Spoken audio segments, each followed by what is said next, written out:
Hoy vamos a meternos con una idea que es tan simple como inquietante: la simplificación del pensamiento.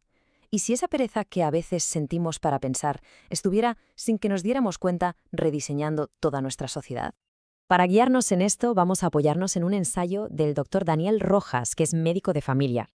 Y ojo, que esto es clave. No estamos hablando de una reflexión filosófica en el aire, sino de una observación clínica, directa, de cómo esta tendencia nos afecta en algo tan básico como nuestra propia salud.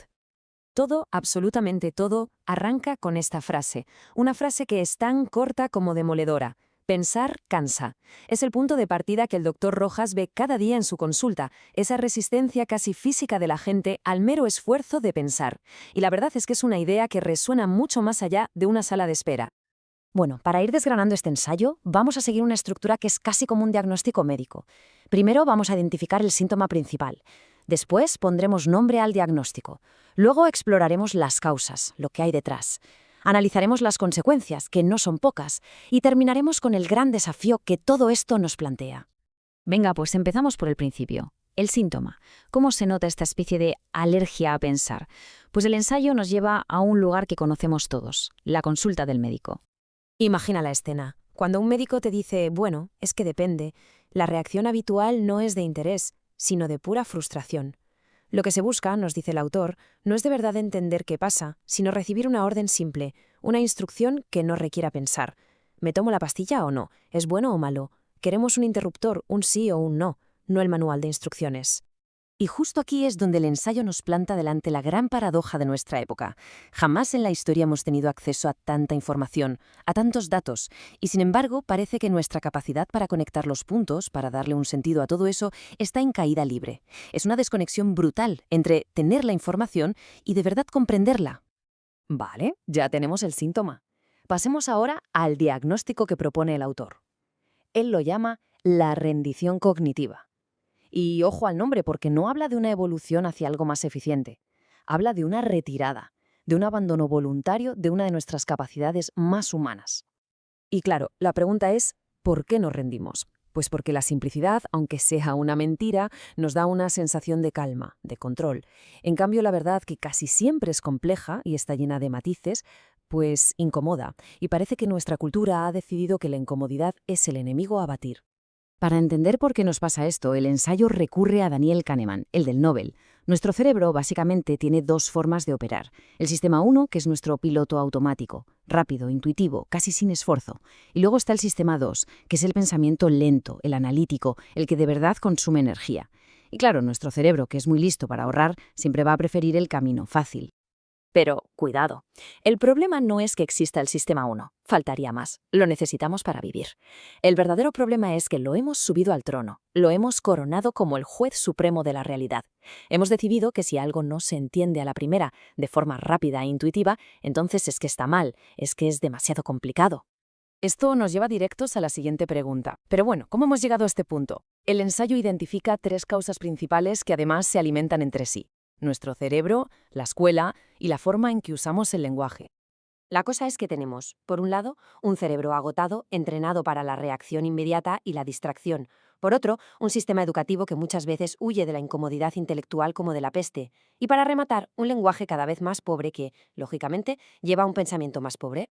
Si lo miramos desde la neurociencia, es casi lógico. Es una especie de adaptación, un cerebro que no se entrena para mantener la atención, sino para saltar de un estímulo a otro, de una notificación a un titular, pues pierde la capacidad de pensar en profundidad.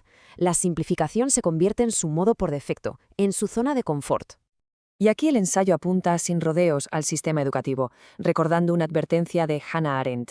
Nos hemos obsesionado con que se memoricen las respuestas correctas para el examen, en lugar de enseñar a formular buenas preguntas. Se premia la certeza inmediata, no la curiosidad que lleva tiempo. Y por último, el lenguaje. Como ya nos enseñó Vygotsky, las palabras son las herramientas del pensamiento. Si nuestro cajón de herramientas se vacía, si perdemos palabras con matices, nuestra capacidad para pensar con precisión se va a pique. Y lo vemos todos los días. Conceptos enormes como democracia o justicia se convierten en simples etiquetas para atacar al otro, no para entender el mundo. Claro, toda esta comodidad de no pensar tiene un precio. Y como advierte el ensayo, es un precio altísimo. Vamos a ver las consecuencias que tiene esta rendición cognitiva en nuestra vida real. Es que es un efecto dominó devastador. Empieza en la salud, con gente que abandona tratamientos porque son complejos. Salta a la política, donde se aplauden soluciones simples para problemas que no lo son. Envenena a la sociedad porque facilita la radicalización. Empobrece la educación, creando personas que saben usar cosas pero no tienen criterio. Y al final nos golpea a nivel personal, generándonos angustia y haciéndonos esclavos de falsas certezas. Y quizá lo más grave de todo no es que no entendamos la complejidad del mundo. Lo verdaderamente peligroso es que hemos decidido actuar como si esa complejidad no existiera. Y claro, cuando nuestros mapas mentales súper simples chocan con la realidad, que es de todo menos simple, el resultado es el desastre. Y con todo esto sobre la mesa, llegamos a la parte final. Y el ensayo no nos da una solución fácil, porque eso sería caer en la misma trampa que critica. Lo que nos plantea es un desafío, un reto mayúsculo, atrevernos a aceptar de nuevo la complejidad. El autor lo dice con una claridad que asusta. No nos equivoquemos pensando que esto es un paso adelante, una forma más evolucionada de procesar la información. No, es literalmente una rendición. Es levantar la bandera blanca ante el esfuerzo que supone entender el mundo en el que vivimos. Y esta idea que viene ahora, es quizá la más inquietante de todo el análisis. El problema ya no es solo que nos equivoquemos por pensar de forma simple. El problema, mucho más profundo, es que este modo de pensar nos roba las herramientas para darnos cuenta del error.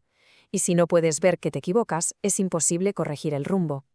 El ensayo cierra con esta metáfora, que es un auténtico puñetazo.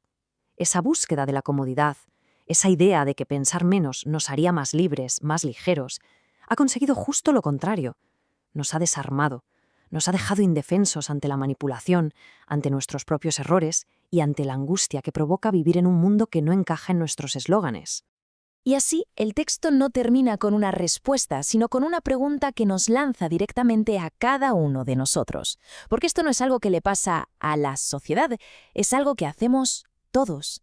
Una pregunta para darle vueltas. ¿Qué parte de nuestra propia realidad, ya sea personal o profesional, estamos reduciendo a una caricatura simplemente por no asumir el esfuerzo de pensarla de verdad?